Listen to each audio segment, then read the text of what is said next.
Hey, this is Sasha. Thanks for joining me for another video. Today, I wanted to share with you some thoughts as we went through some coaching and mentoring things with some of my students. I want to share with you some thoughts about win rate. I had a call about people asking me about, hey, this person right here is saying they can have a 98% successful win rate. And does that make sense? Is it just marketing? Is it BS? Or is it legit? Or is it real? And let me tell you why kind of the win rate isn't really a big deal. And it's really more comes down to marketing or trying to sell you into things. So I deal with a lot of people. We also deal with a lot with coaching programs as well. You could check out what I do in the mentoring, which is where I work with people for 6 months plus. And, I get questions like this. So one of the things here, if we go into it, we just take a look at win rate. I want to break things down for you just to show you. Okay, let's say I've got a trade or a series of trades and I'm looking at 10 trades right here. So I've got one trade where I'm making, let's say, $1,000. Okay, so this is trade 1, 2, 3, 4, 5, 6, 7, 8, 9, 10. Okay, so each one I'm making $1,000. Okay, so here we go. We got $1,000 on each trade that we're winning on average. Now, here's a little bit of the problem is that if I've got right here, this is $9,000 that I've won. Okay, here's the issue. When you look at win rate, I've got right now a 90% win rate. But if I go in and have a $10,000 loss right here, so this is a $10,000 negative on my 10th trade, okay, all of a sudden I'm down $1,000. So for this section, I've got a 90% win rate, but I'm still down $1,000. So does that mean that's great? Yeah, I got a 90% win rate, but who cares? I'm still down $1,000. Let's look at it version 2, okay? Let's look at it this way. Let's say I'm losing $1,000 on each one. So pretend I'm losing $1,000 times 9. Now I'm down, okay, 9 grand. That may sound really bad, but let's say now I've got the last trade, I'm up $10,000. So now we're up $10,000. I am still positive $1,000, but this win rate, I only got a 10% win rate. So where do you want to be? So that's the thing is that, when you see things out there where they look at to sell a program for you, understand what's happening is that I could boast a 90% win rate. It's not a problem with 90% win rate. You could have huge 90% win rate, but it doesn't mean at the end of all those trades that you'll be profitable.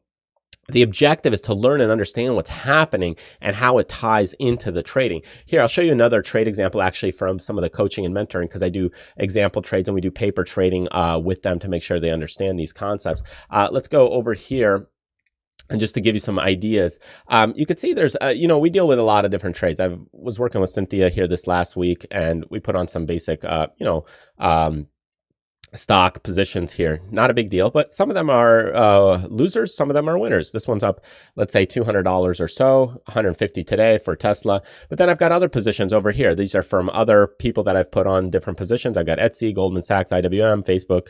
Well, it's Meta now, GoDaddy, XLE, and so on. So as you look through these, look, I've got some that are winners and some that are losers. Okay. Now at the end of it, look, I've got one right here that's a big aha daddy position up 14 grand. So at the end of it, look, all those other little losers, do they kind of matter? Yeah, they matter some degree, but it comes down to position sizing. And if you make everything kind of equal, then in that case, the win rate does matter more specifically. But if some positions that you let win or continue to let the ride run, if that's your big money maker, then that's fine. So it's okay to have a 90% loss or 90% losers and only 10% winners if those winners are just much bigger. So depending on what you're looking at, understand that sometimes having a 90% win rate is not necessarily better. It depends on if you are putting every trade equal, then in that case, it does matter. But if some trades that are working out or moving or pushing in your direction, then in that case, that win rate will it's not going to matter as much because you'll be adding to positions, reducing positions, or working with your winners a little more, adding to those winners as they continue to progress. And then it'll start skewing that data and that subset, just kind of like right here, where I could have you know, 9 winners in a row, or 90% win rate, in other words, and one big loser, and that could be a huge problem. Whereas over here, I could have a bunch of losers and have one big winner, and I'm still up money, even though I'm winning only 10% of the time. So that's what's important for you to kind of think about as you really get into understanding what's going on and what's happening in the trades. So be careful if you're looking at win rate and you're thinking, hey, this is actually, this guy boasts a 90% win rate. That guy boasts 60% win rate. That guy boasts a 75% win rate. Just because you have a high win rate does not necessarily mean at the end of it, it's all working out, because you could set up spreads where you're selling put verticals and you have a 99% chance win rate, but you're putting on much more risk to the reward. And when one trade goes against you, it can really damage that account quite heavily or in a big way. So be careful. Anyway, if you want to work with me, I deal with people on a 3 to 6 month basis oftentimes. There's also courses available. You can check out the website at tradersfly.com. Thanks again. I'll see you next time.